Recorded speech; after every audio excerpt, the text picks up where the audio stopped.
Hello, friends. Thank you for joining us this evening. I'm your host, Zen Garcia.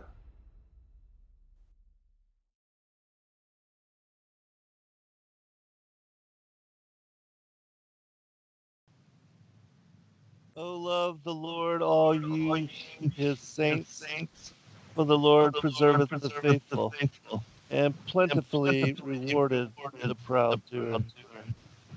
Welcome, friends. I'm your host, Zen Garcia. This is Momentary Zen here on Revolution Radio, and I'm honored and thank all of you for taking the time to join us in fellowship this evening for live broadcast. I have as guest with me author Noel Hadley. Noel, are you there, brother?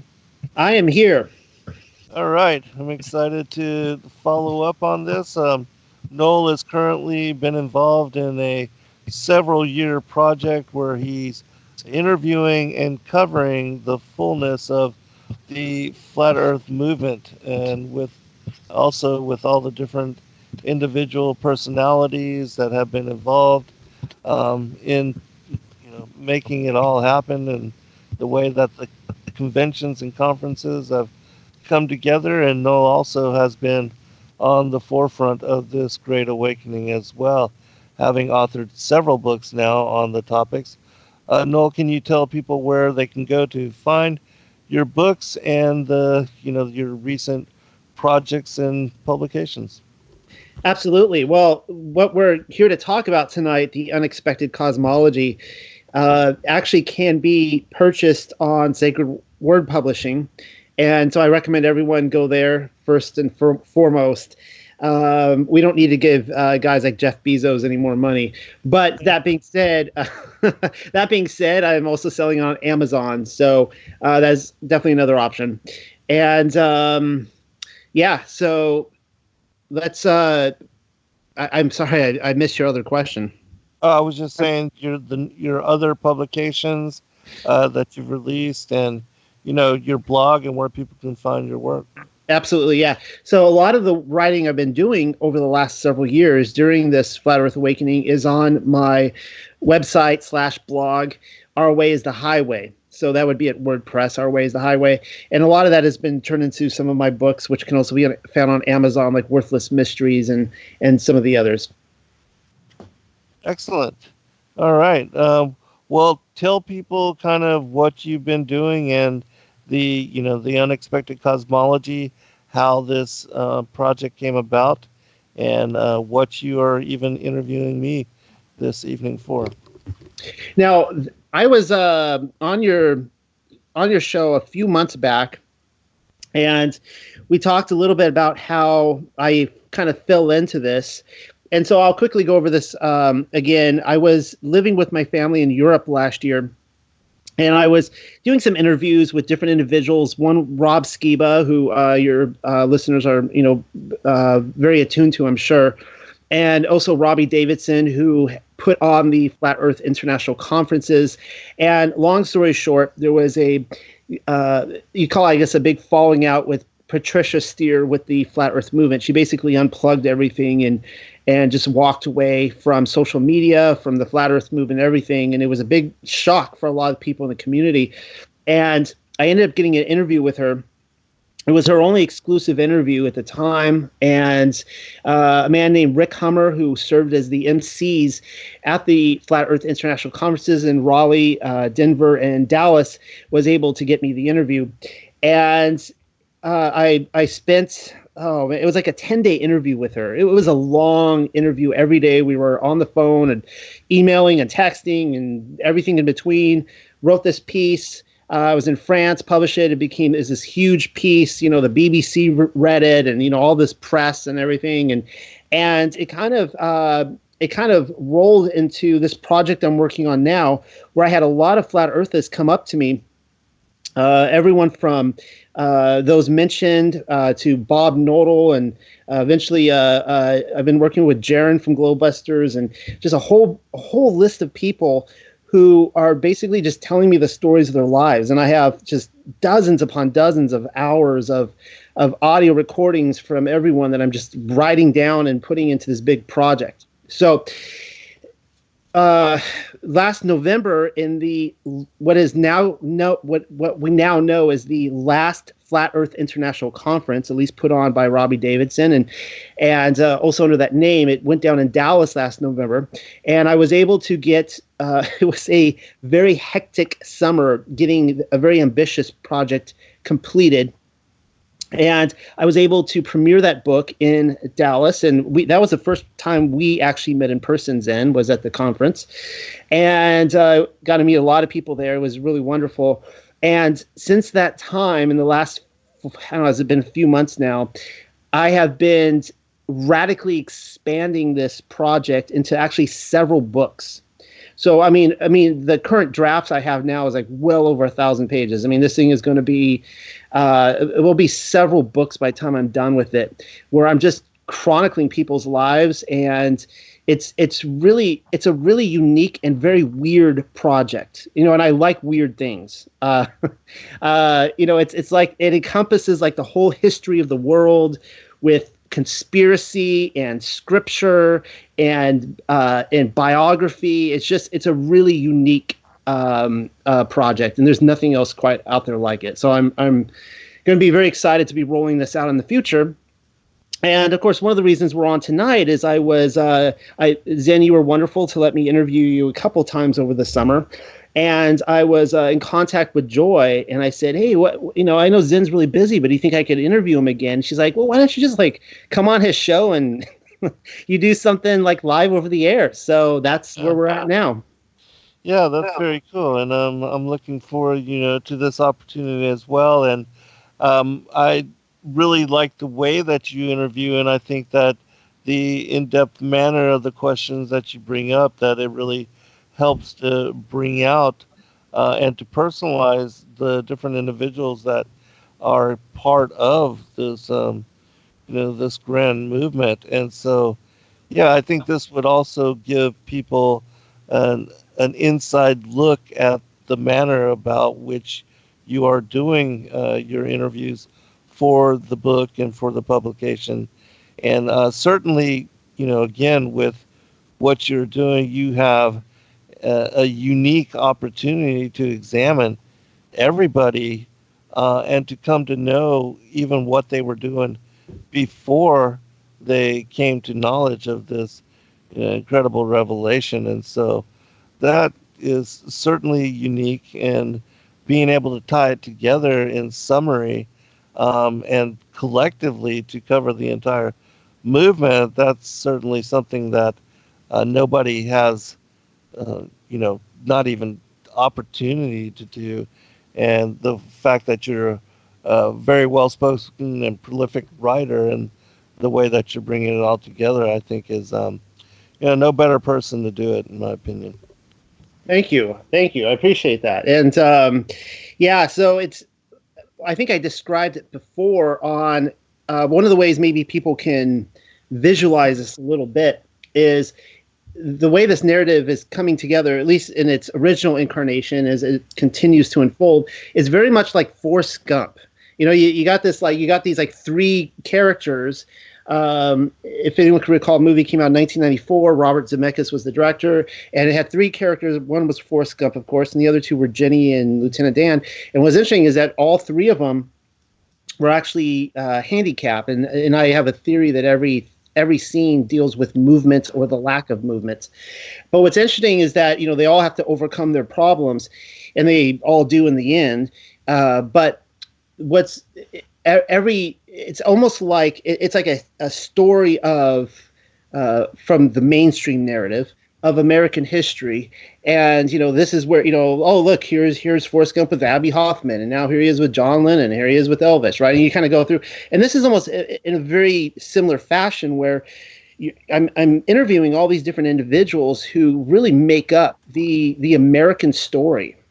And just all the different corners, and people in the geocentric scene in the 1990s. Like, who knew there was a geocentrist movement in Cleveland in the 1990s? Or Zen, we'll be talking about your story tonight and all that you accomplished, and And, you got people like Shelley Lewis, who was in West Point and she became an officer. You just go through all these different components and it's really fascinating. I found out I'll drop this bomb. I don't know if anyone knows this, but I was interviewing Rob Skiba a couple weeks ago and I was like, Rob, why didn't you ever tell me this before? Apparently he was with Alvin and the Chipmunks. Yeah. Yeah. And he was actually, he played Dave. He started like, I'm on the phone with Rob Skiba and he starts like doing the voice of Dave, calling Alvin and stuff. Yeah. And like, this is perfect. This is awesome. So yeah, I didn't know, like for like a year and a half, he toured the country doing Dave and Alvin. Yeah. That's funny, right? It's like he said, we all how do you say it? We all played our part, or we all played the game. That was it. We all, before coming to this truth. So right. Anyway, Zen, is it okay if I ask you some questions? Yeah, certainly. Can I take the Johnny Carson seat here? And yeah, absolutely. All right. So I was asking you this earlier, and I'm not actually sure how many all of your listeners kind of know your all of your history.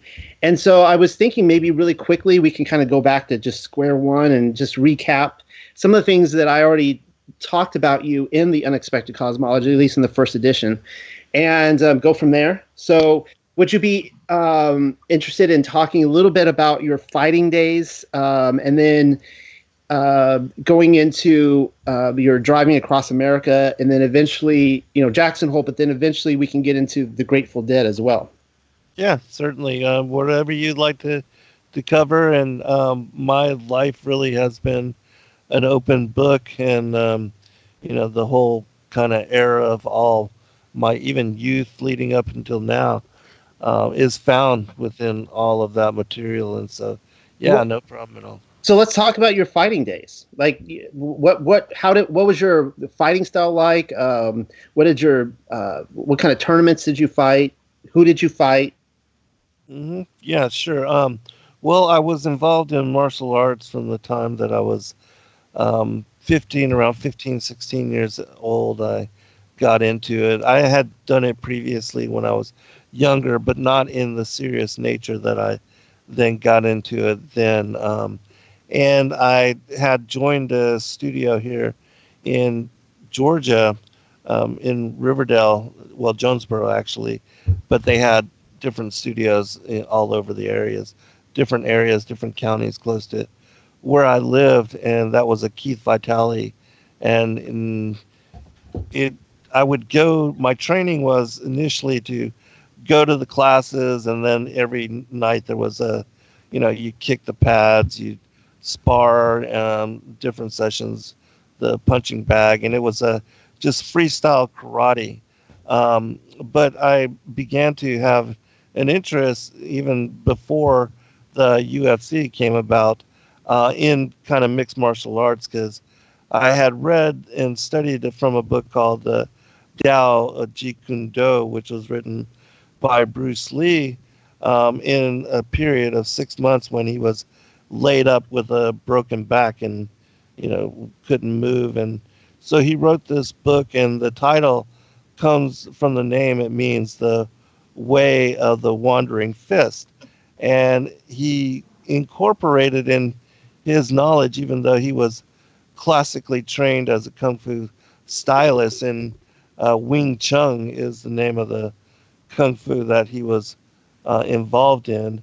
And he basically began to incorporate every style as he was learning and relating to all these different techniques. And he basically, like the UFC does now, they say that the individual that is can utilize all the different techniques to take a person out of their comfort zone and to place them and to utilize a style of fighting that they are not used to, and you can render them useless with regard to their expertise, that would be the best way to approach even in the strategy of war, that Sun Tzu, that these kind of principles also apply.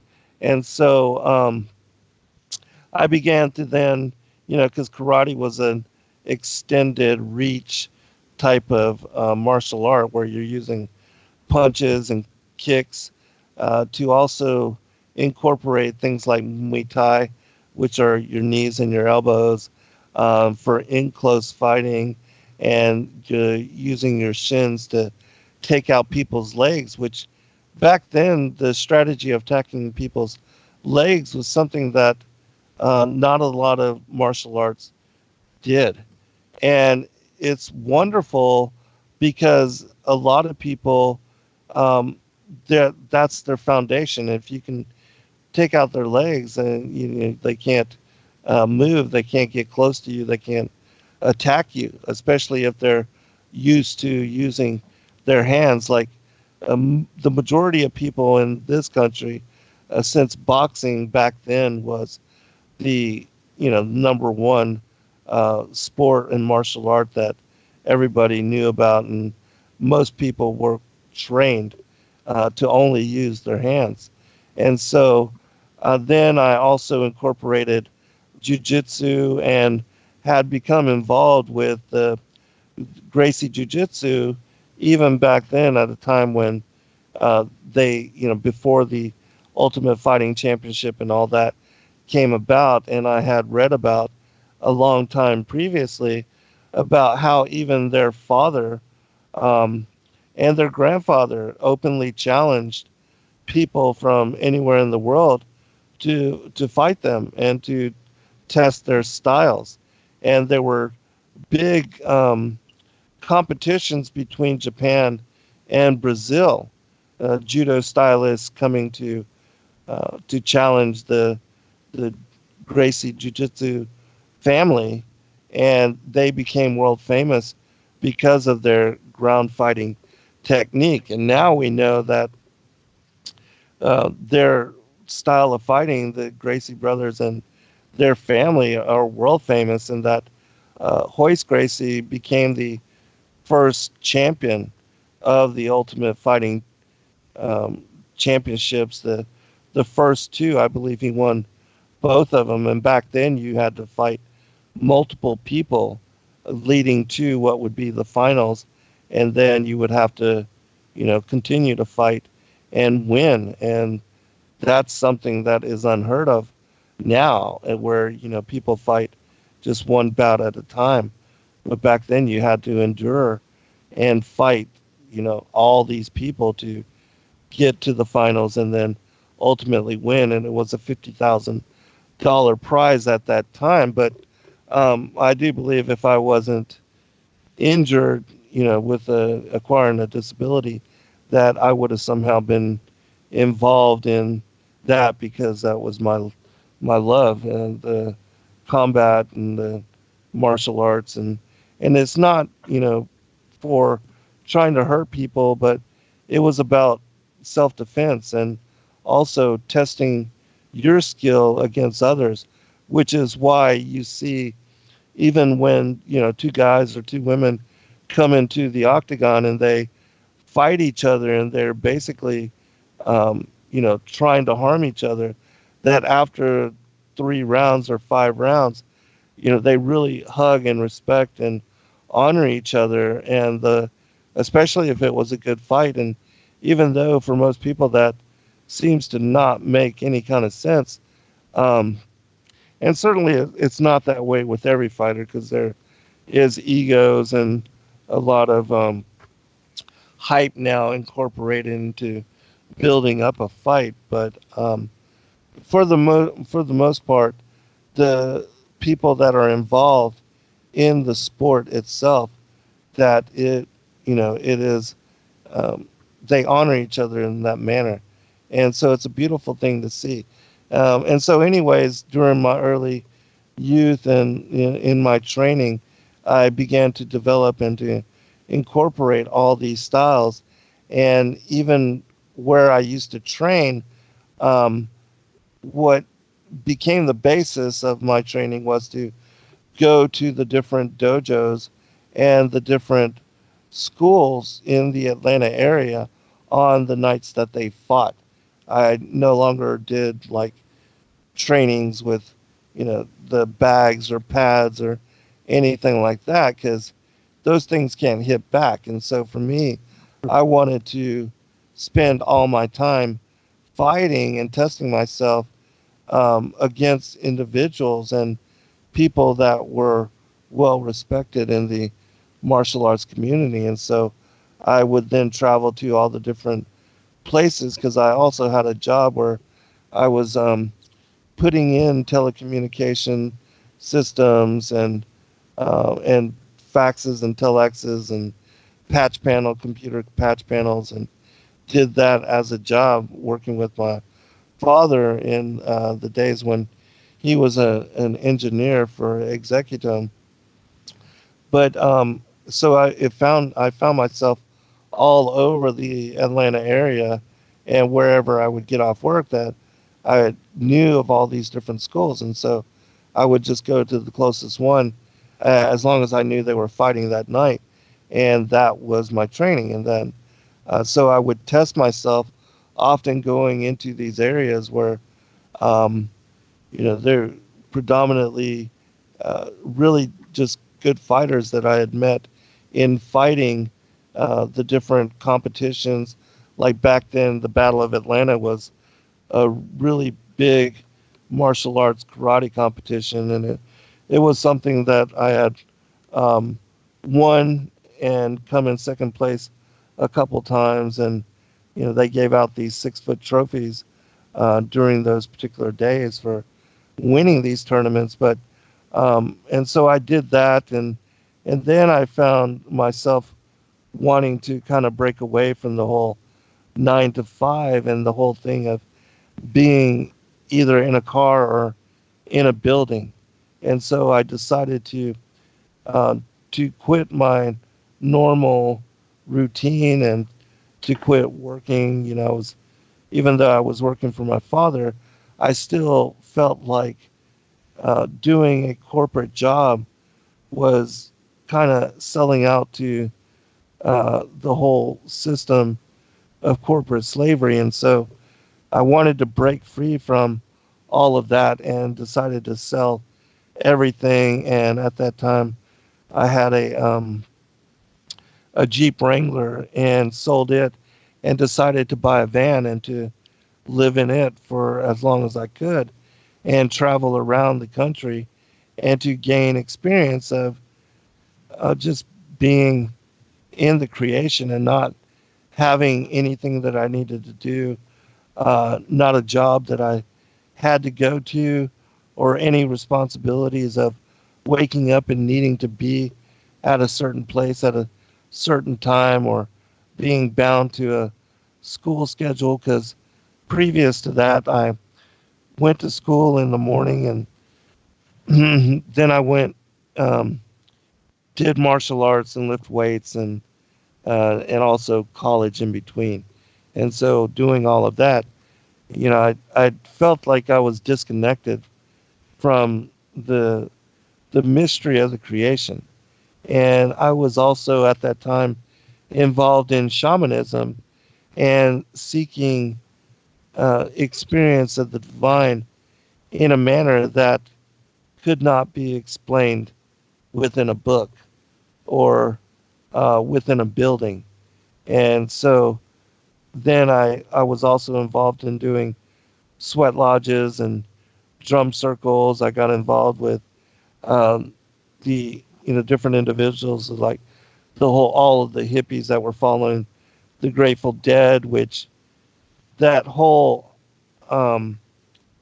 sense of being tied to the creation and part of a community that really respected to the native peoples, and that was interested in seeking experience that was different than the normal routine of what everybody grows up and desires with regard to materialism. The whole thing of the American dream that they sell us, the get a good job, make a lot of money, attract the right spouse, have kids, cat, dog, 2-car garage, house with green lawn, picket fence, all that. And so I decided that I was going to do something different. I was going to challenge myself to live and to trust spirit in allowing experience that would be different than the normal routine of what everybody else was living. And so that's what I did. I sold everything, bought a broken down Windstar van at the time, put a new engine and a new transmission in it, and then had money coming in $500 a month to support my travels for what would be the next 2 years. And so that's when I decided to. And I was also had just finished publishing my first book, Look Somewhere Different, when I was 22 years old. And so I had disconnected myself completely from everything that I then knew. And I had this whole opportunity, the potential of new experience, new dream every day, and having a schedule that wasn't set or established, or I didn't even know where I was going to be the next day or where I was going to wake up. And so it was exciting. It was new, and it was appealing in a manner that you can't really explain to people that have never done something like that. And I know yourself that you've been also living in an RV and traveling with your family and going to different places. And so, in similarity to that, but it was different for me only because I was doing it alone and did not have a family and anybody else with me. But I was alone with my thoughts and being out there in nature and being a poet as well. That the first 3 books that I wrote were books of poems and of introspection and looking at and taking a moment and trying to utilize the memory of that to capture it into poem and to share it with others, that I had in that manner learned to write for an audience, and that helped to kind of shape also what I had gathered as far as my life experiences and the lessons that I learned, because I knew there was something unique about the way that I decided to grow up and the way that I chose to interact with the creation, and also inherently in searching for a direct experience of the divine in a manner that most people never even considered. And the ways that I learned about vision quests and and even the drum circles and sweat lodges, that those kinds of experiences also help you to attune to something greater and something outside of yourself that most people never even perceive and never connect with. Good. Zen, are we coming up on a commercial? No, we're good for. We only have a break at 8:56. Yeah, in between the hours. So. Well, now you and I do want to. So okay, you came into the Grateful Dead. Now you were into the Grateful Dead for a while, or what piqued your interest in the Grateful Dead originally? Was it something you've been listening to for years? I had a friend when I was in high school that he had moved. Well, both of us we had trouble in our original high school.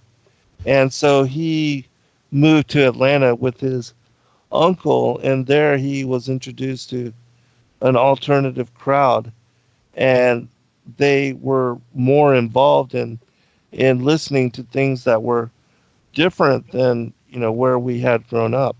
And so it was near the Little Five Points area, which is a very intriguing cultural area here in Atlanta, where all the kind of alternative lifestyle people come together and congregate. There's a wide variety of different ethnic foods. There's a lot of new age shops and different kind of um, alternative to the mainstream area.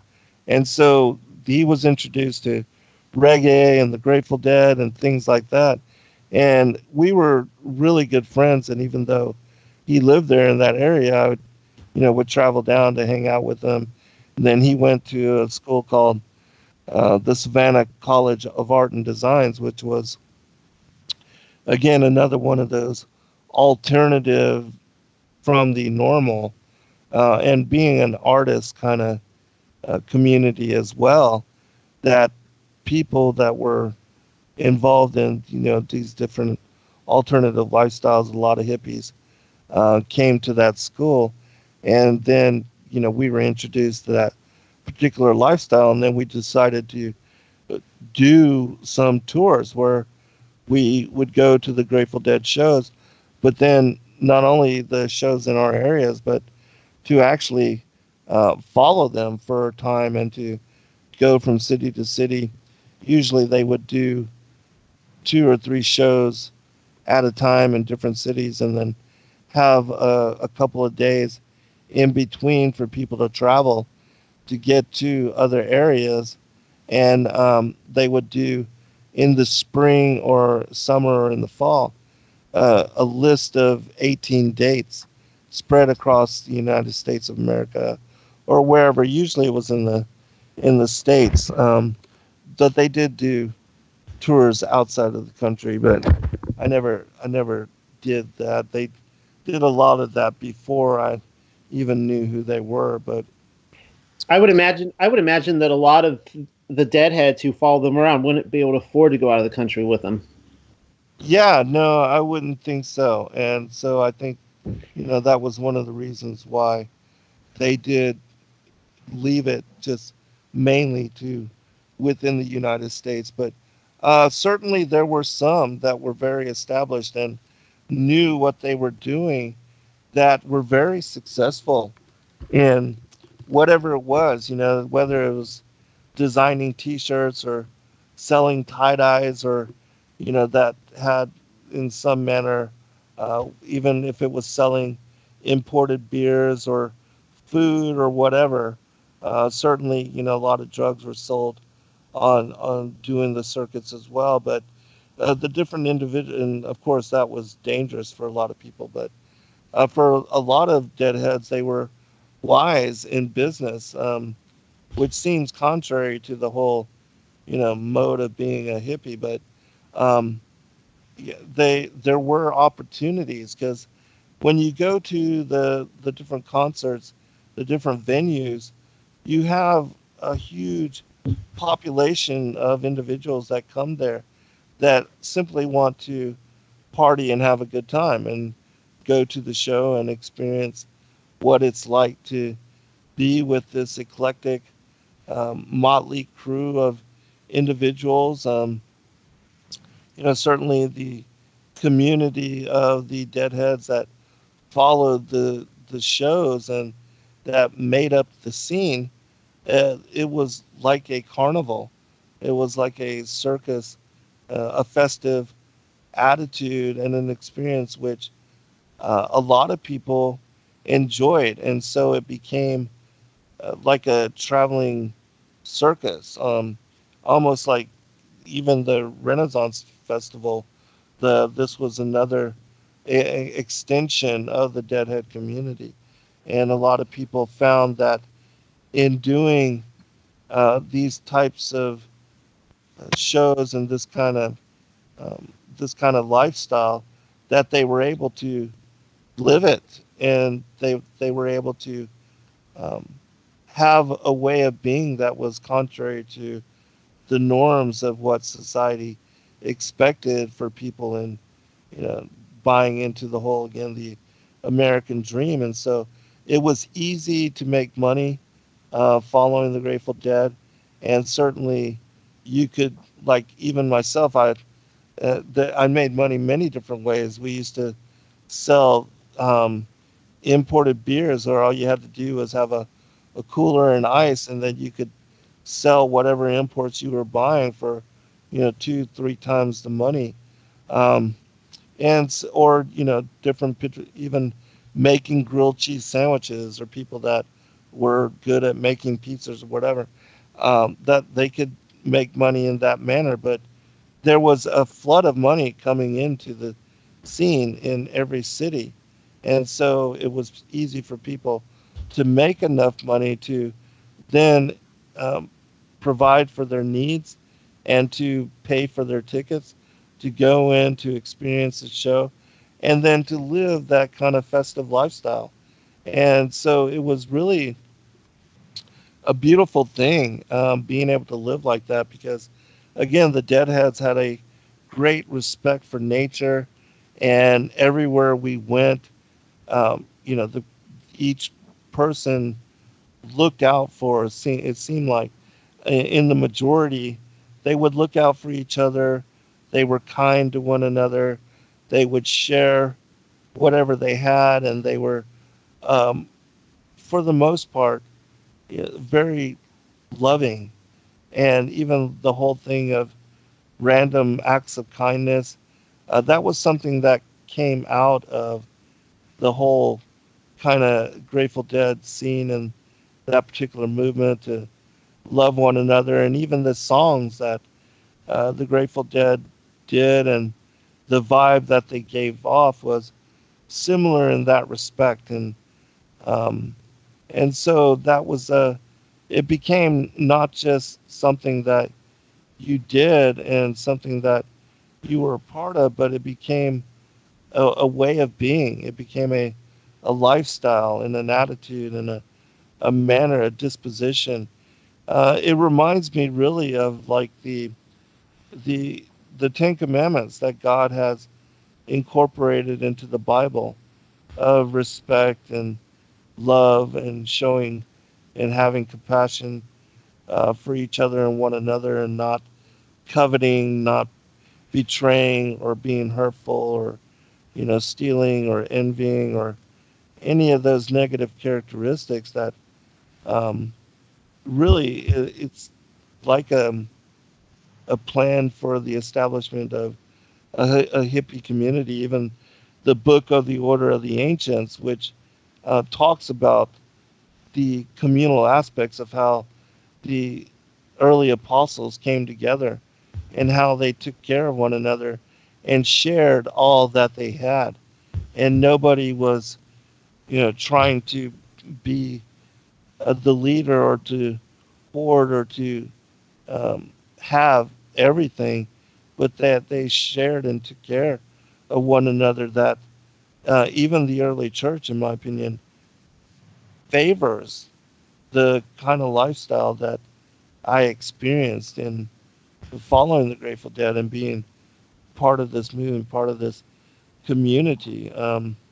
It Well, seemed more what real book than was that? not. Go ahead.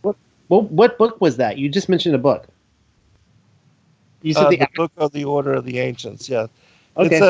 it's a text that I had just recently put out on the Melchizedekian priesthood, and we know that it's mentioned in the scriptures that Christ was a prophet, priest, and king in the order of Melchizedek.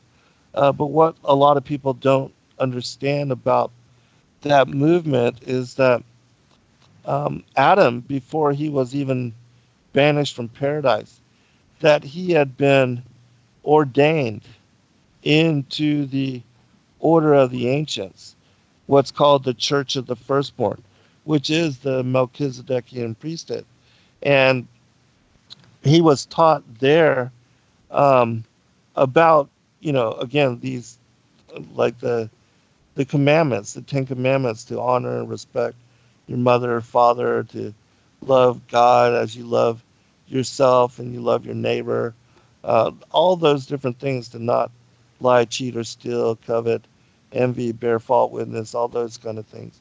But that when he was removed from paradise and banished here to the earth, that he and his children and his generations, that they would pass on these teachings because certainly the Torah was instruction that was already in the heavens and that had been shared with the patriarchs and the prophets of Adam's line, going back to even his banishment from paradise.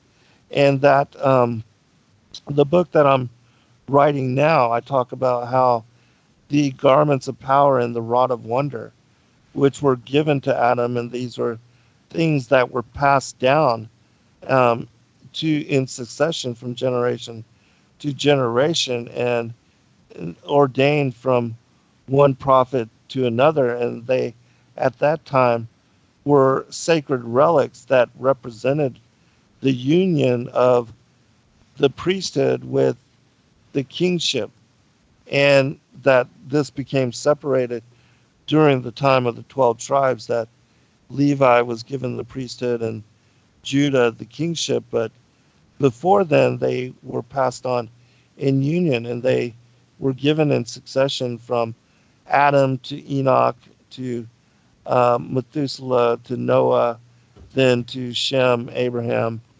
Isaac, Jacob, and initially given to Judah, but then because he took on Canaanite wife like Enoch, then he had his birthright removed from him, and it was given then to Joseph. And from Joseph, these items disappeared and were taken into the royal depository. They were confiscated by the Egyptians upon his death. And then Ruel, who was an advisor, he was also known by Jethro, the father-in-law of Moshe, that he took these items with him when he left. He was an advisor to uh, Pharaoh, but when Jannes and Jambres, who were also advisors to Pharaoh along with Job, gave and recommended that he bathe in the blood of Hebrew children when trying to heal himself from the boils and the skin condition that he and the other royal family members of the royal family were undergoing and being plagued with at that time.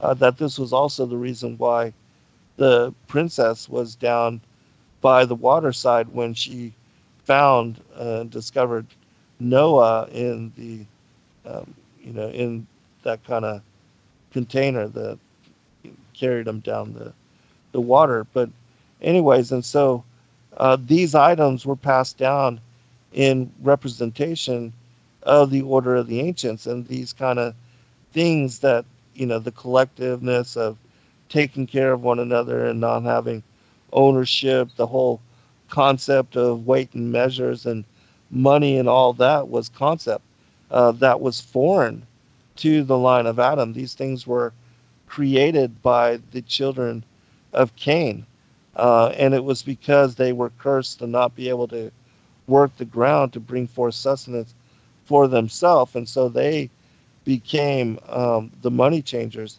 and they were the ones that even back then they were taught by Satan how to create and became the creators of music instruments, and even established brothels and taverns and weights and measures money, and they began to barter and to sell services to where could um, they could enjoy the work of others and profit, and to rely upon the burden and the efforts of others in making their livelihood.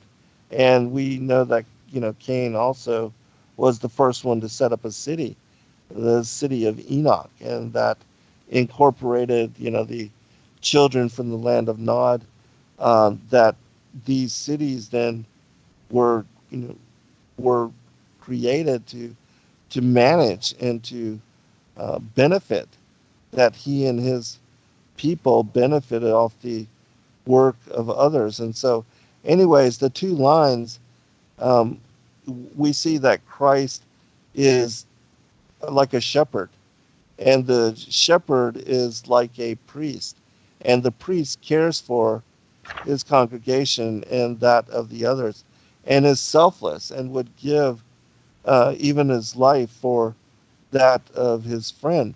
Whereas the line of Cain, they believe in the divine right of kings and the right to rule over others and to make decisions for the masses, even to rule in impunity in a manner where they can be selfish, and that to take care of themselves at the expense of their people or others, that is their strategy and that is their way of thinking. And so we have in the scripture um, the belief and the way of being of, for instance, Lucifer, who was selfish and vain and wanted to be like God rather than be servant unto him. He wanted to rule. He wanted to have others bow down to him and worship him. And the same thing is for the children of Cain, which, are, in my opinion, his physical progeny. And so we have at odds, and even scripturally, we see displayed all throughout the manuscripts these two ways of being at odds with one another, and the way of the shepherd being exemplified by Adam, his bloodline, and Christ, who was the seed of the woman that prophesied to crush the head of the serpent seeds, that it was his death upon the cross that then brought grace and salvation and extended that to even the children of Cain, who before then were not incorporated into the blessings or the covenant with the Abrahamic covenant. And, then the Gentile nations were grafted in with the olive tree. But previous to then, the children of Adam were told to never intermarry or to mix with or to take wives from the Canaanite peoples. And so we see these themes, running all through the canonical as well as the extra biblical materials, because we have, again, the distinction and the differentiation of the seed of the woman, the seed of the serpent, the wheat, the tares, the goat, the sheep, the wise, the foolish virgins. All of that is the theme, of, in my opinion, the what I call the great contest between the two forces of light and darkness, God and legion, Christ and the devil. That it goes back to the war in heaven, but certainly the enmity between the seed of the woman and the seed of the serpent is an extension of that war in heaven. And now we find here upon the earth, even with the New World Order elites who are all of the bloodline of Cain, their attempts to, quell and to slaughter and to bring on unnecessary wars and leading to the slaughter of innocents. All these things are, again, themes that have been playing out all throughout Scripture and that lead us esoterically to where we are today with the ongoing battle between the seed of the woman and the seed of the serpent. And so, these are concepts and things that I write about in great detail within the narrative of all of my books, but even that which I'm working on now with the garments of power and the rod of wonder, these items are exclusive to the succession of there's a prophecy of the 10 kings and a war between what is a Dead Sea Scrolls called the wars of the sons of light against the sons of darkness. And it speaks about how there would be this contention, and the kings of these two different bloodlines would gain dominion and control of one another for a certain time. And that these exchanges of control and domination would be passed back and forth, but ultimately ended with the return and the second advent of Christ. And that this would lead into what would be an eternal age, which begins with the Father and ends with the Father. And this leads us into, the millennial reign, and then an age where the former things will have passed away and there will no longer be any death, duality, um, the devil, evil, or, even money and the American dream as we know it now, materialism, barter for money, all those things, that there will be an entirely different world, economic structure, everything, political system, because, we will live differently than we are now. And we will be, in my opinion, governed by the Ten Commandments that I think that we will return to an age where really we'll be living like the hippies. It's kind of crazy, but I do believe that people will barter their, as we did on the Grateful Dead circuit, people will barter their skill sets and they will exchange their talents rather than, having these exchanges based on money or um, some kind of currency, that everybody's needs will be taken care of. There will no longer be any lack. No, people will not have any kind of suffering because God will ensure plenty, just like He does through the earth. They say that, oh, we're overpopulated and the earth can't handle having all of these individuals live upon it, but that's absolutely not true. That whole ideology is an illusion. I mean, even the fact that when you are in an airplane and above the face of the earth, in looking down, you can see that the majority of, even here in the United States, is unpopulated.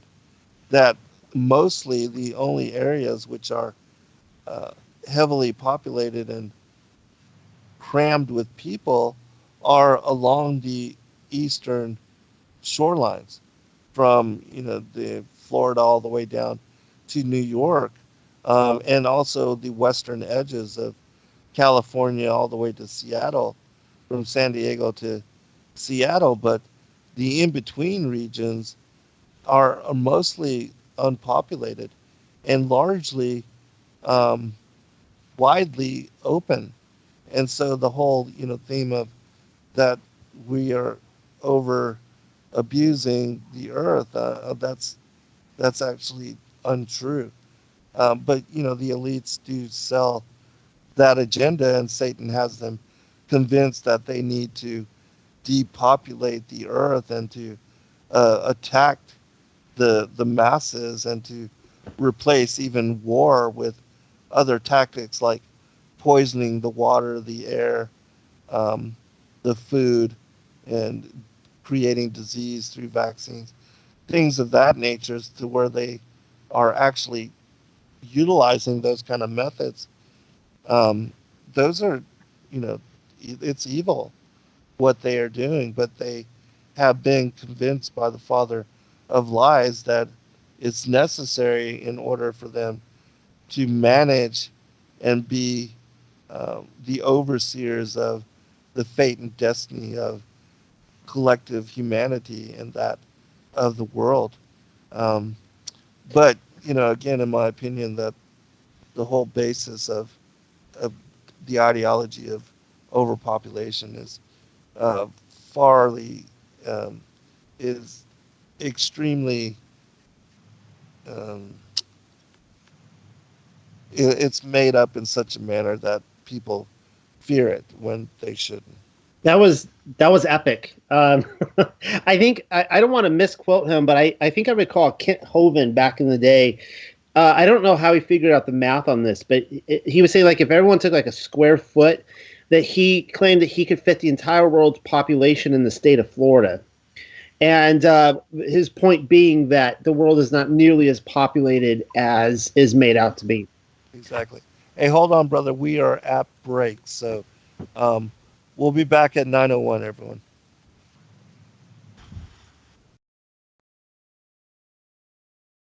Sacred Word Revealed comes to Atlanta, Georgia on March 27th through 29th, 2020.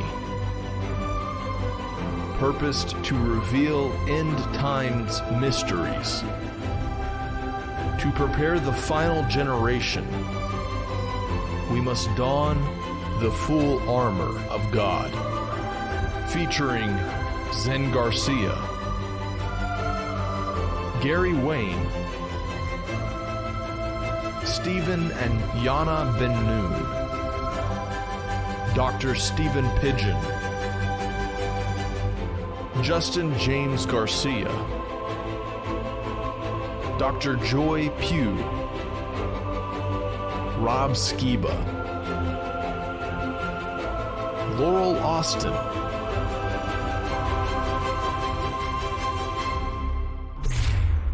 buy your tickets now at sacredwordrevealed.com.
Everyday questions arise. Are the stories in the Bible true? What if I told you that there are hundreds of confirming witnesses? Which give intricate detail to the stories in the Bible. Have you ever found yourself deep in the rabbit hole with questions that no one seemed to have the answers to? Join us every other Friday at 9 p.m. Eastern Time for our Ask Me Anything series with author and researcher Zen Garcia, as he sheds light on the mysteries which have us all searching together.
second hour. I'm your host, Zen Garcia. This is Momentary Zen here on Revolution Radio, and we are doing really the Noel Hadley show. And I have as guests with me for the next hour as well, Noel, and he is interviewing me for his second edition of the Unexpected Cosmology, and it is, a gathering of information about all of the different individuals that were part of and have been instrumental in the Flat Earth awakening over the past 3, 4, 5 years now. Time is really just moving on. And so, Noel, I'll just turn it back over to you, brother. Yeah, that was really epic before the break, and I really appreciated all that. That was just brilliant. And I did want to say, before I ask you my next question, I just wanted to tell everyone who is listening to this and kind of give a little bit better description of my future in this project, or how I see myself, because I kind of slipped past some of it. And my wife and I, we as you had mentioned, we have been traveling for really several years now. We spent last year in Europe, living in France and in the UK and going all over. And later this year, now keep in mind, right now we have something called the coronavirus going around, and I know that your listeners are probably as varied in opinion about this as my own friends are, and some of my friends believe it's a complete hoax, and others believe it's a weapon to depopulate. There's all different opinions out there. Nevertheless, the state of the world is beyond our control right now, so we'll see how this plays out. But my wife and I are planning to go out to Africa, to East Africa, for about 6 months, maybe longer if we can get our visas in order with the government there. And we're actually looking to go into full-time ministry with orphans. And so I know this will be, of course, God willing, and what His plan is for our lives. But this Unexpected Cosmology project I'm working with, I don't know how it's going to be fused in with that. But maybe I'll just be giving out copies of the books to people who support the children or whatever. But I'll definitely be keeping you in touch with our plans and what we're doing. And I invite a lot of everyone to follow us on our journey and how this plays out, because I really don't know. And so anyways, Zen, we'll get back into this now. Let me look here, on September 24th, 1994, you were on your way to another Grateful Dead show. They were playing, I believe, in San Francisco, and you climbed into a van, and let's see, the brakes went out on a pass, and it dropped off a cliff, and then you had your accident. And I'd be curious. Yeah. I would be curious if I kind of just threw you on the spot there, so I apologize for that. But I'd be curious if you would be interested in just recounting what that was like for you. And I believe they lifted you out with a helicopter. You were taken to Atlanta, and I just this never actually made it into the first edition of the book, and part of it was just being pressed for time and having to get the first edition out. But I would love to hear some of those details and what that was like for you, and then also what the recovery process was like. Yeah, that was very, very difficult, of course. But with regard to the accident itself, and I should have known better, but the van that we got in was kind of an older VW model, and California has mountainous roads, and brakes are challenged there.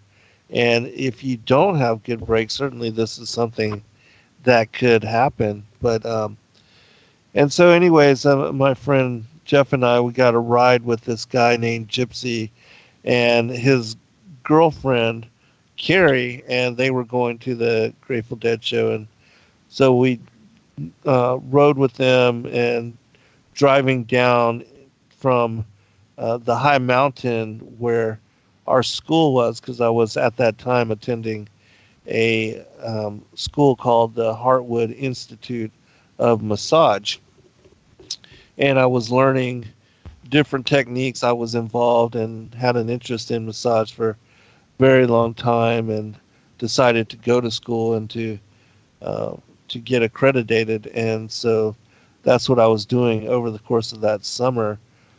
This was, moving into the fall. I had already been there for half a year, and it was a really incredible place to be.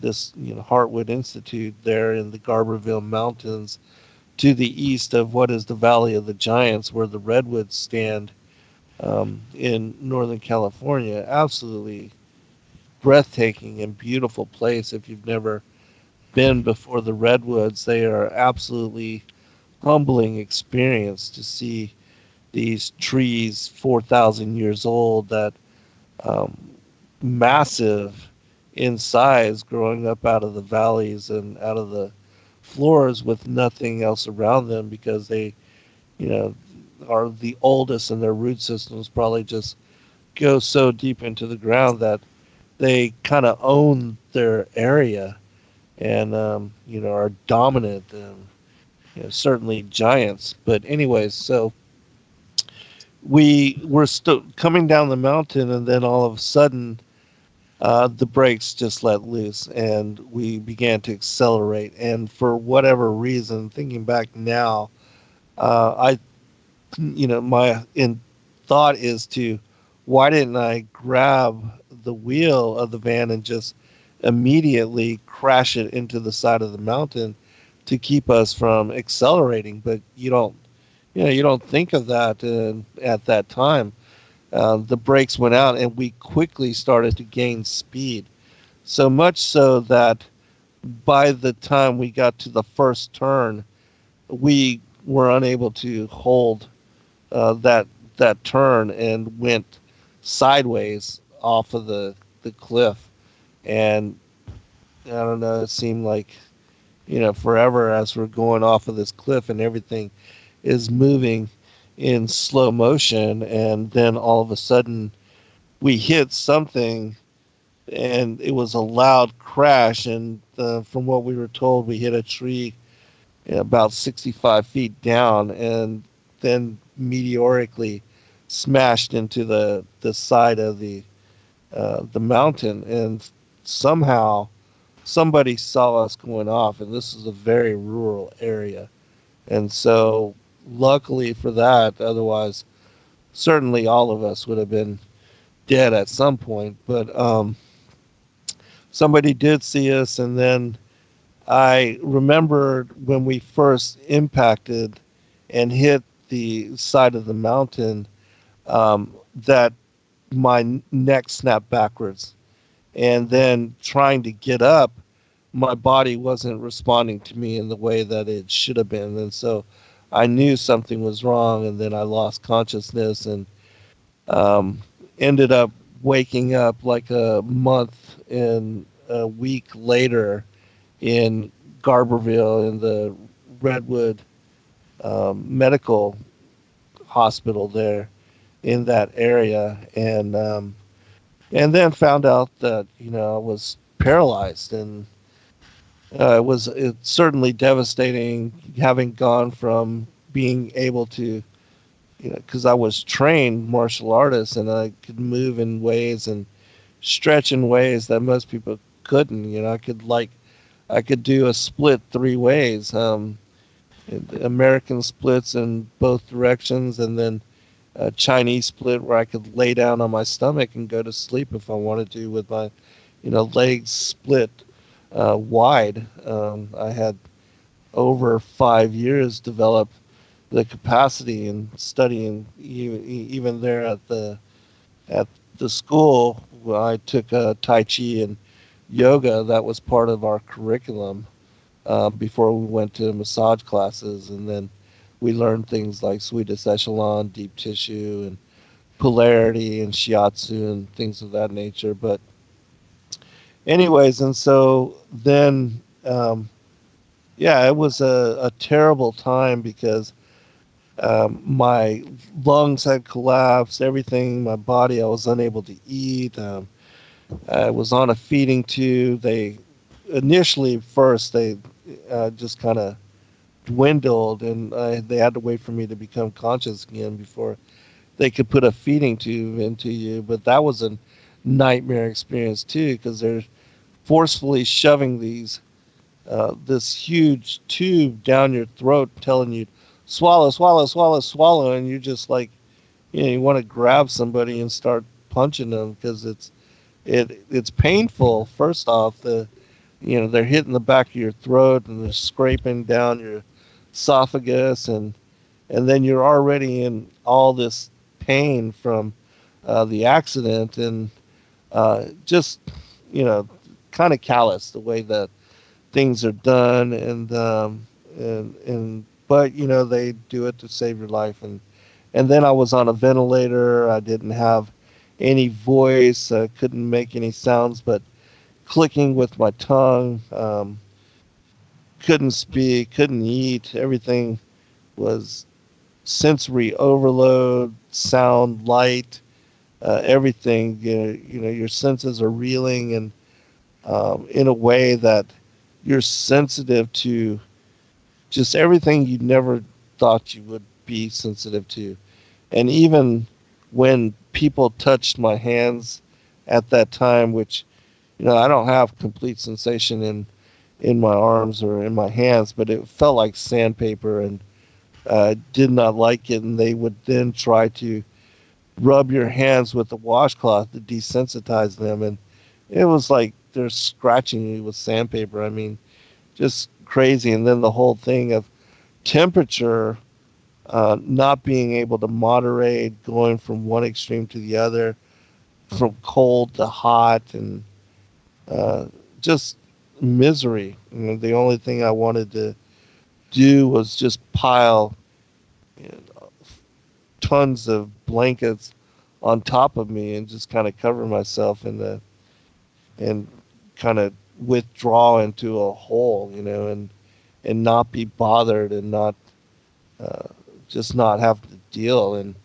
And so that was the way it was for me initially. And then certainly anytime you go from having your ultimate freedom to where you could do all that you wanted, and not with your time schedule and everything, and being able to move. And the focus of my life at that time was involved largely on movement.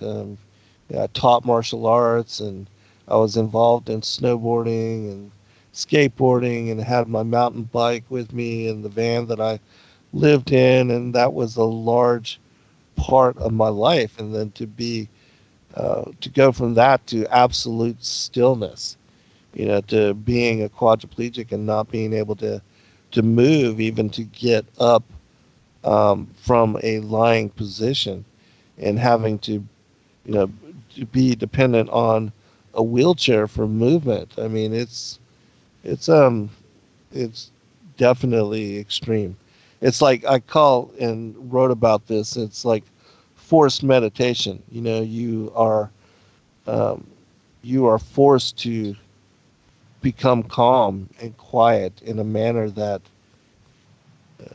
you never ever would have really thought or considered as far as a way of being. But that's what paralysis is. It's like forced meditation. And so then I was flown, because my parents lived in Atlanta, and I was there in Garberville in California.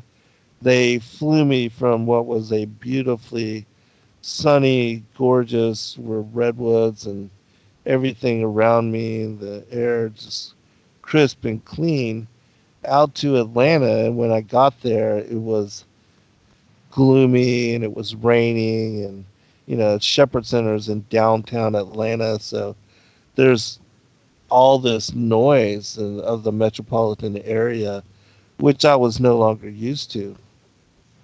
I was living in the Redwood Mountains with a group of what was really essentially, the school was just a bunch of older hippies that had the skill set to open up a school to where they were teaching all these esoteric arts. And we ate from the food that was grown there at the school. It was mostly vegan or vegetarian. They did offer eggs and fish, but there were no other meat products, and we used to drink shots of wheatgrass every day.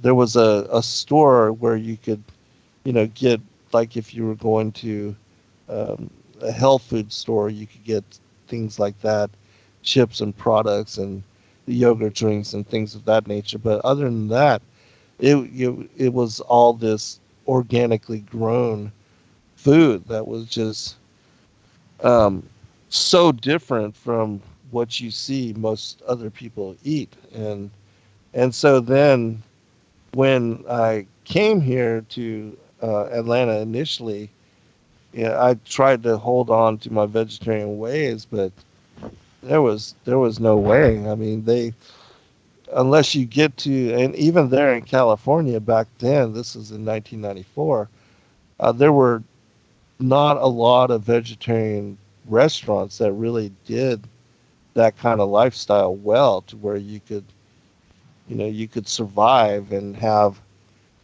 interesting meal, and you could have a routine where it was not a problem sustaining that kind of lifestyle. But certainly here in Atlanta, and at that time, it was unheard of. A lot of things like hummus and tabbouleh and things of that nature, nobody even knew what you were talking about.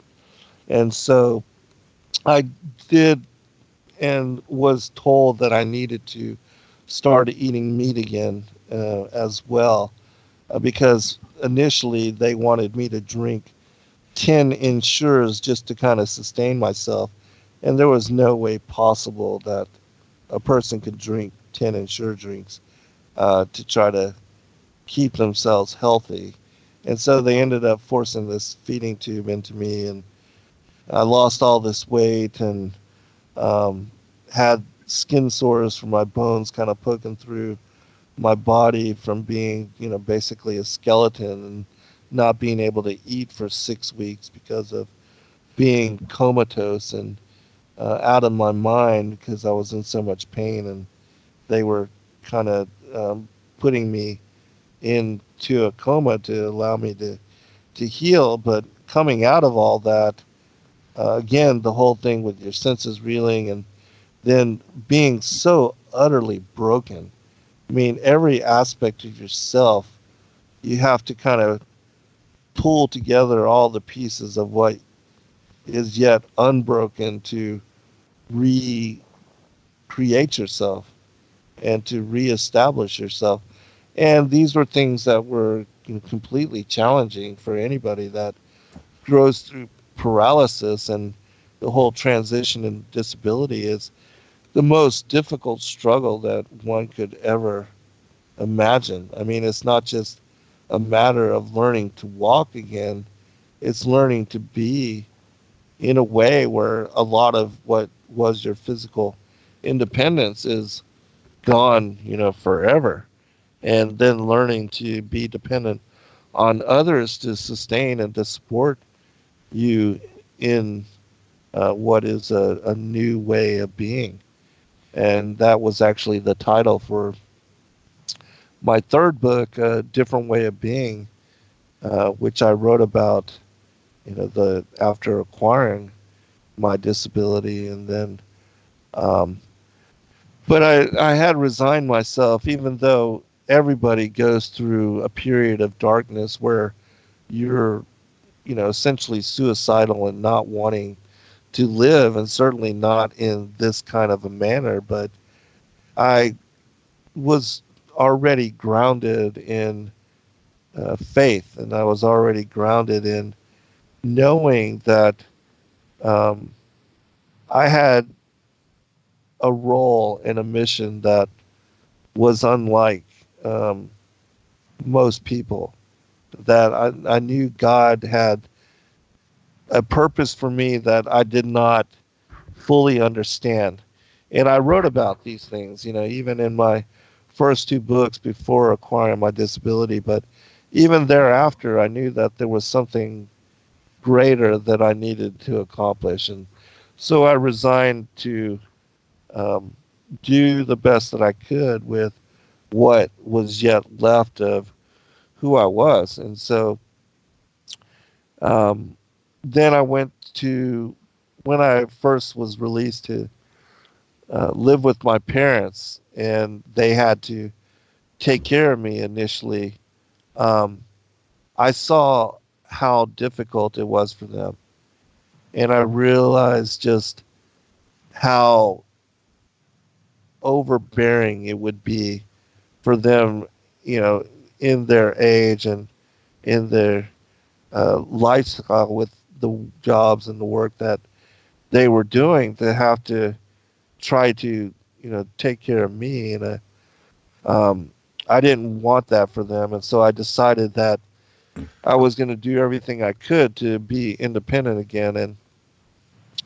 And so quickly we were able to establish some services where I did have people come to help out, and that way to give my mother and my father a break, because it was gonna break them. There's nobody, especially elderly parents. I mean, that's why I think that the whole thing of supporting community-based services rather than, long-term care facilities like nursing homes is the way that America should use its tax dollars to, help people in my situation and other people, to not place people in nursing homes or institutions, but to support them in their homes and in their communities with caregivers that are specialists in that kind of helping keep people independent as much as possible.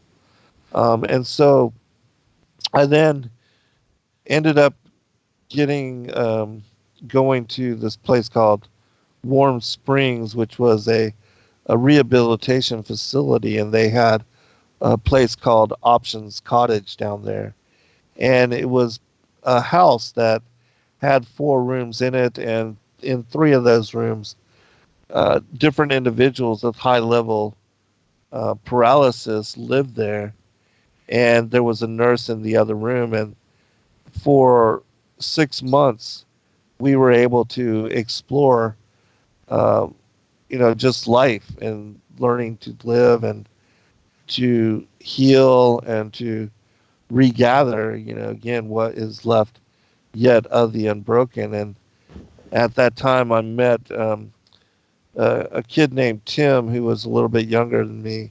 I was 24. He was probably 22, 21 years old. And he was same level disability as me. And then I met another individual named Wesley, who was a C4, C5 quadriplegic, and he was unable to use his arms at all. But and he used what's called a mouth stick to do everything that he could as far as what he was able to do in limited capacity. And we all lived there together, and it was an area where there was a lake close in access that we could, ride our wheelchairs to, and there was lunchroom, and there was also another area where different individuals with different disabilities were there going to school to get their GEDs, or to there was occupational therapists there, seating clinic where people came to get their wheelchairs worked on. And so it was like this whole rehabilitation community where people were learning to deal with and to re-establish themselves in lives where they were forced to and where they acquired these different disabilities. Some people with traumatic brain injuries, or with strokes and seizures and things of that nature, or people that got these vaccines and ended up with a Guillain-Barré, which is a syndrome that paralyzes you slowly over time. There were different things of that nature, just people from all over the world that were sent to this area that were, learning to uh, to reestablish their lives. And so, but I was down there in this house with these two other guys, and being a poet, I spent a lot of my time out there at the lake, and I decided to write what was the finishing my second book at that time, which was called When the Evening Dies.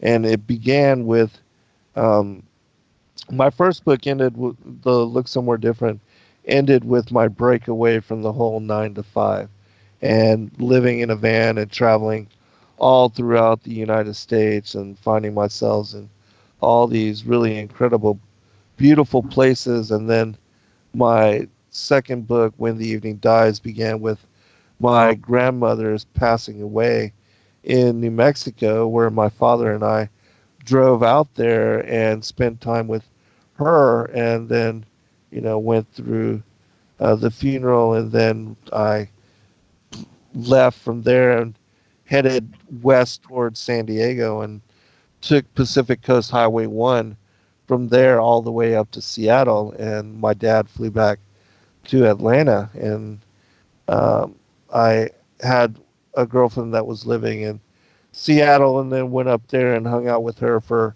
a month and a half, and then decided to start going eastward, and went through Montana and Sand Springs, Idaho, and then started heading south, and went through Yellowstone, West Yellowstone, and stayed there in a youth hostel for a couple of weeks, and wrote a number of poems and just explored Yellowstone and that area, and then I started heading south and came to Jackson Hole, Wyoming, which was the most incredible place that I've seen and experienced in the United States of America. It's a place where there are more animals than there are people at that time, and I decided to stay there.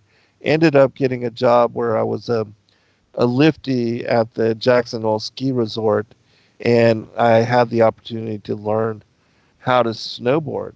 And so I decided to go back there every winter, and through the spring, summer, and falls, I would follow the Grateful Dead and then go back there and spend my winters snowboarding and hanging out on the mountain, which was really incredible. I mean, that was a very privileged life at that time, and being able to snowboard that particular mountain, which, if you've never seen the Tetons, they are incredible. I think they're the newest, what are said to be the newest mountains in the world, and they're wind raw. I mean, they come 14,000 feet off of the valley floor and go straight up into the air, and being before them is like being in a Cinderella dream.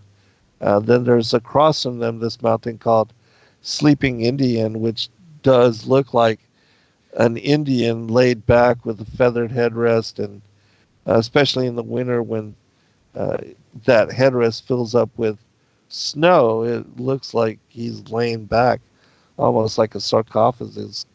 It's really kind of crazy. But there in Jackson Hole was also had the cleanest air and the cleanest water, and it was the most pristine wilderness I'd ever experienced. There were animals, groups of animals, mule deer and white-tailed deer and elk and bison, and they had reintroduced the wolves, coyotes, and just, families of bald eagles, which was something that you can barely experience in the United States. I had never seen bald eagles anywhere else in the United States, but there in Jackson Hole, I've seen literally like a family of 8 of them sitting in one tree. Just incredible. And during the winter, there's a huge population of elk that come down to the refuge, and they're fed by the community there. And so they remain in town over the course the entire winter, and there are literally 15,000 elk in this one preserve. And what is really cool about it is you see the way that they interact, and even the community of these elks. There's like a circle of their elders that sit in the middle of the refuge, and these are the oldest and the wisest and the most beautiful elks. They have the largest bracts, and they are also the protectors of the colony there. And you can see with the way that they interact, they also, when they're rutting, they fight amongst each other to establish dominance. But just the way that the animals outnumber the people and have no fear. And Jackson Hole being a town on the edge of wilderness, it's, there's 60 miles north of Jackson Hole. There's nothing but the Grand Teton National Park, and then above it, Yellowstone National Park. And so there's no people in between those two huge national parks and what is a refuge for all these animals. And just experiencing that and seeing the land, the geysers, and the hot springs, and all the water in the landscape without any people, it's really, it reminded me of Africa and the huge herds of all these animals living there. It was not like anything I'd ever seen. And so for people that have never had a chance to go out there, it's definitely worth visiting. I know you said that you had been out there to Jackson Hole, and what was your experience of that area? Well, I did not spend a winter there. I have been to Jackson Hole maybe 3 times now, four times now. And yeah, I had this really incredible experience in Yellowstone where I went there to photograph. This is back when I was a professional photographer. And there was actually a couple of really cool experiences. I remember I went up to, I went to a ranger, and I was asking where could I find some wild mountain goats. And she said, well, we've been spotting them recently on this place called Mount Washburn. I think that's the name of Mount Washburn. So I go hiking up there. It's like a 10-mile round trip hike or something, a little strenuous. And I get to the top of Mount Washburn. I'm like, there's no goats up here. There's nothing up here. And you're like above almost like the clouds at this point. And on this other peak, all of a sudden, I just kind of like there was like it went down and then another jagged peak, and I saw the peak moving. It looked like a woman's hair, like garment, and it was the side of the mountain was moving. I'm like, those are the goats. Those are the wild. And I watched it as they came over, and then they came up to me, and soon I was like surrounded with these goats, and they were like the friendliest things, and they're coming up to me. I'm petting them and that kind of stuff. And then it was kind of fun. They started fighting over me, and they started like ramming each other for my affection. And then I got a little frightened when there's a couple naughty goats that started ramming me in the butt. I'm like, oh, yeah, I'm gonna get out there. But then there was another incident where it was almost like some sort of metaphysical experience. Where I was in a field in Yellowstone, and I saw all these bison, and I went out to photograph them. And I was probably out there for 3 hours just waiting for that perfect shot. It was one of those things of photography. You sit. It's like fishing. You wait there for your shot, right? And the perfect shot where like the sun is going behind the clouds and peeks out and all that. You get the shadows and all that. And I wasn't paying as close attention as I should have, and the bison flanked me, and pretty soon they were on all sides of me, and I was stuck, and there was nothing I could do. And then they all came in on me, and I could almost reach out and touch some of these things. Meanwhile, and I know, how violent these things can be. Meanwhile, I can look back at the road and I could see what happens in Yellowstone. You get like 20, 30 cars all parked on the side, and I could hear the people saying, "Look at that idiot out there. He's going to get killed, and we're going to get this guy getting killed." And like us. But anyways, I sat there. I had the fear of God in me, but there was something that I'd never experienced before. And those bison, it was almost like they were singing. Like they were all in like unison, and I could hear them talking. And it was just like, I actually started crying. It was a beautiful experience. I've never experienced anything like that before. So yeah, I can definitely relate to your love of Wyoming and Jackson Hole and all that. With what time we have left, I would love to ask you a little bit about your activism. Sure. And I think you went to Washington, D.C., and maybe you could kind of, talk about that a little bit. Yeah. Well, after, I acquired my disability, I got involved with a group called ADAPT, which is American Disabled for Attendant Programs Today. And they are a group of activists that do direct action in order to get the politicians to not only listen, but to yield to their demands.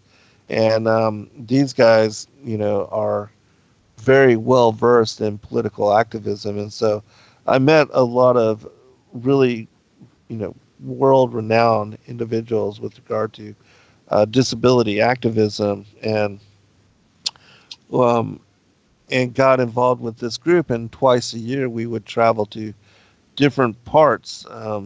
We were part of different groups of Center for Independent Living in different states, and we would all come together, and sometimes we'd go depending on where the Republican National Convention or Democratic National Convention, or where these huge, for instance, HUD, or if the target was Greyhound some years for accessible public transportation. Just depending on whatever it was that we were working on at that time, we would go and confront these different groups and ask them to allocate money to support community-based services. And so I did travel to Washington, D.C. Numerous times, but for instance, one time we went to St. Louis, and we were protesting against this busing company and the way that they had used their money, that even all these like for instance Greyhound, that they were inaccessible, and that even when they did bring you onto their buses, they would have to lift you, and they would have to carry you, and then kind of drag you onto their buses when they could make them accessible and put lifts on them that would allow people to remain in their wheelchairs and to be comfortable in traveling and utilizing their facilities. But in one instance, we did an activism protest where we rode them from Augusta all the way to Atlanta, and when we got up there, they had lodged my wheelchair underneath in the baggage claim. Somehow they had dislodged the mechanism that moves the back of the chair up and down, and it ended up getting stuck. And I ended up having to sue them to get them to fix my wheelchair, and it was all over the news. And it was, kind of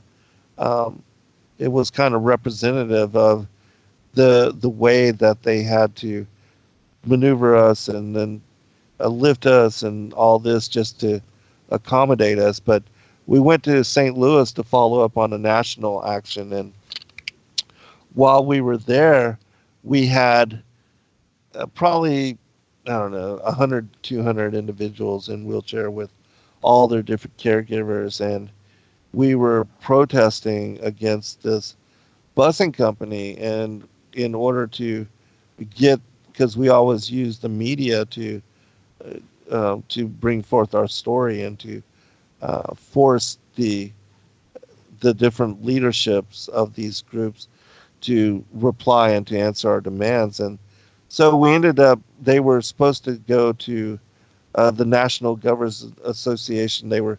All these buses were to carry these governors to this wine and cheesecake affair. And we went out there and blocked off all of these buses and, basically used handcuffs to lock ourselves to them and to not, they were unable to remove us to actually where they could go and pick up these governors. And so it became a really big deal, and all the media came out, and we were, locked to all these buses and preventing them from going. And they ended up bringing out this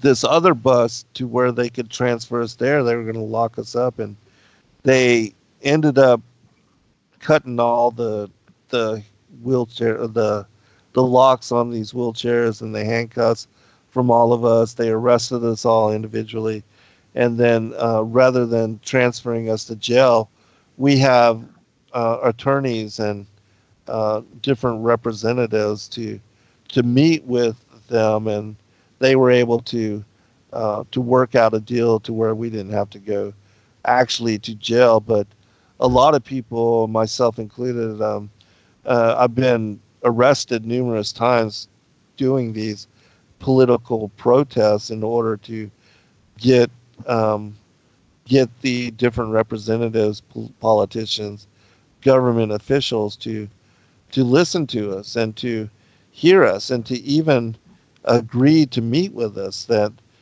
for a lot of times they are unwilling and they think that they can just exclude you from the conversation. And so this group, Adapt, and people can look them up, they are still doing great work today. They still gather twice a year in different groups, and Washington D.C. was one that we had hit numerous times, and often we will even go out and block off a highway to prevent the regular political proceedings from occurring, and in that way force the Democrats or the Republicans or specific senators, or like, for instance, we go to the halls where you can meet with your representatives, directly. Sometimes we'll stage protests where we'll get 40 or 50 people in a wheelchair in their office and then lock it down and not let anybody come or go, and force them to, have to deal with us. And because of the difficulty and because of the way that the Capitol Police are unable to simply escort us all to jail.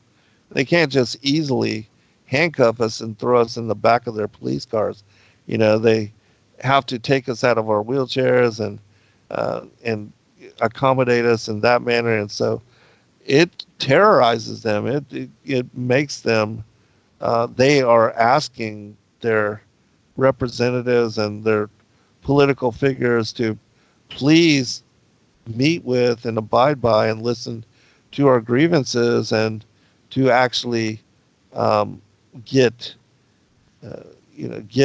things done with regard to the law. And so Adapt, even before my time, was active in getting the Americans with Disabilities Act passed here in the United States, and meeting with George Bush at that time, and being instrumental in other things. Like there's a law on the books that we worked for that was called MICASA, the Medicaid Community Attendant and Services and Support Act. And what this was stating was that 25% of the annual budget of long-term care for nursing homes, that this money be reallocated to community-based services and put out through the Centers for Independent Living to support people in their own homes, which, makes common sense. But because of the nursing home lobby, they really fight against even that much money being reallocated. And so it's been a struggle, but community-based services have in every state since that time, and since the activism of groups like ADAPT in confronting politicians. And you can see, there's many videos and a lot of videos of people in our group, and when I was deeply involved with the activism of them, of us getting arrested or again locking down entire buildings, as far as the offices, events, highways, to get our demands met and to get meetings with these particular people who think they are inaccessible and don't have to meet with the lay people like us. And so that's the way I learned from this group, that people, if they really want to, that civil disobedience, just like with the way that Martin Luther and as far as even women's suffrage and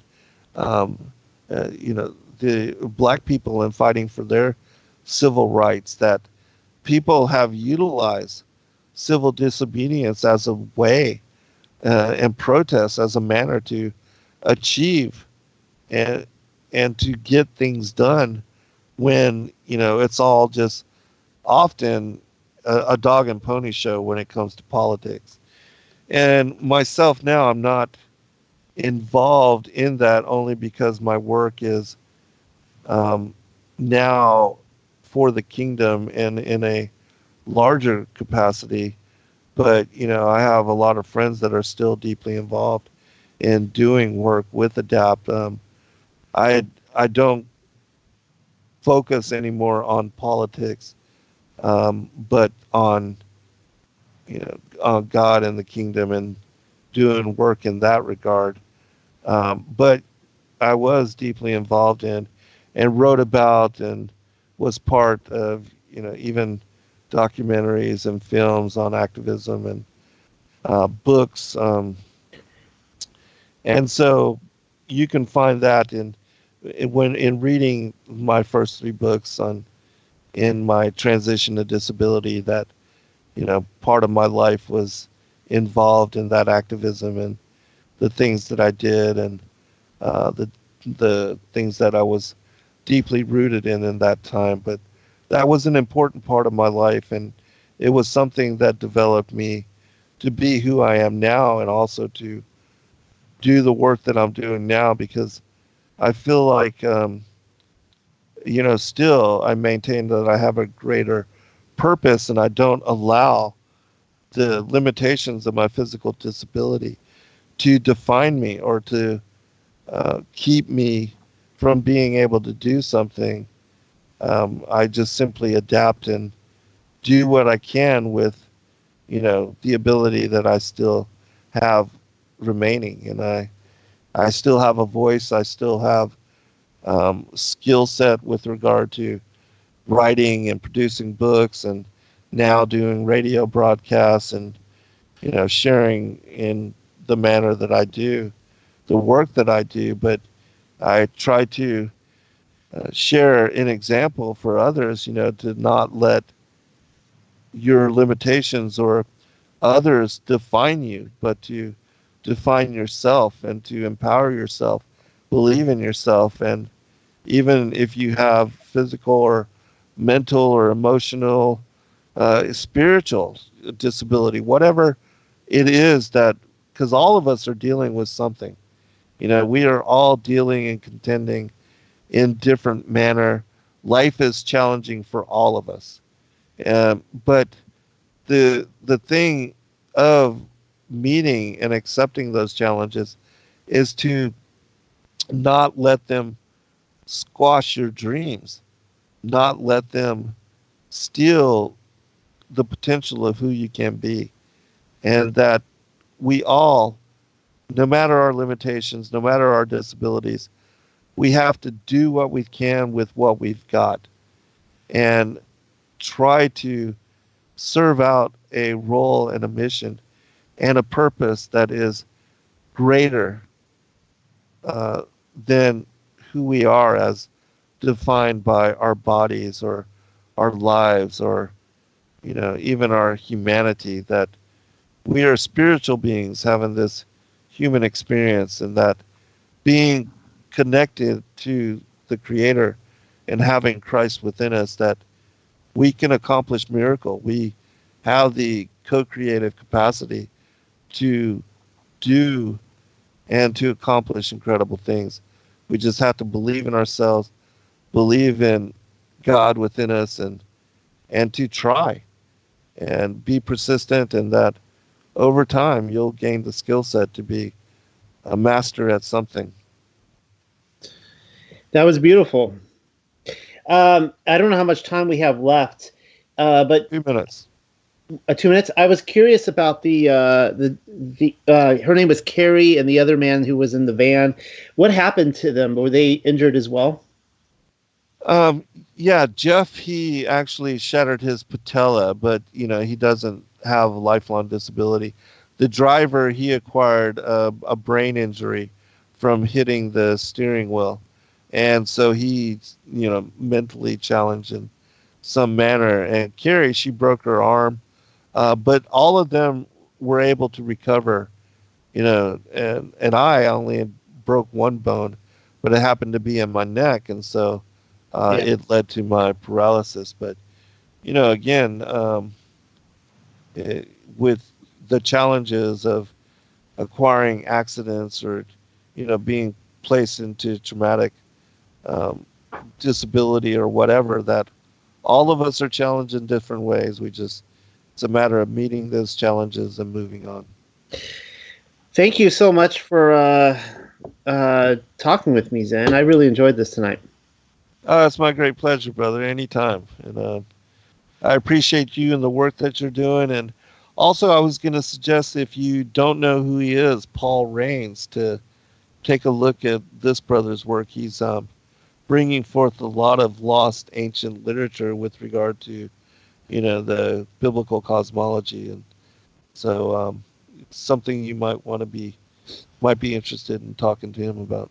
Yeah, we are in contact on social media, and I might interview him as well. So, excellent. Yeah, I think he's got an important part to share with regard to this whole movement. Very cool. I don't have a stopwatch in front of me, so how yeah, we're like 30 seconds out. You want to give out your website and contact information once more? Yeah, once again, Zen, thanks for having me on. I really appreciated it. I'm looking forward to seeing you again, hopefully in Atlanta soon. And Our Way is the Highway is my blog where I do my writings. And, of course, The Unexpected Cosmology is the project I'm working on, which is the first edition is on Sacred Word Publishing. All right, excellent. Hey, appreciate you, brother. And just a reminder, everyone, I'll be on with Rob Skiba midnight to 2 a.m. So join us for the ongoing chapter by chapter, verse by verse study of the Book of Enoch. Be blessed all. Shalom. No. Shalom. Good night all. Be blessed. Every day. Sacred Word Revealed comes to Atlanta, Georgia on March 27th through 29th, 2020. Purposed to reveal end times mysteries, to prepare the final generation, we must don the full armor of God. Featuring Zen Garcia, Gary Wayne, Stephen and Yana Ben Noon, Dr. Stephen Pidgeon, Justin James Garcia, Dr. Joy Pugh, Rob Skiba, Laurel Austin,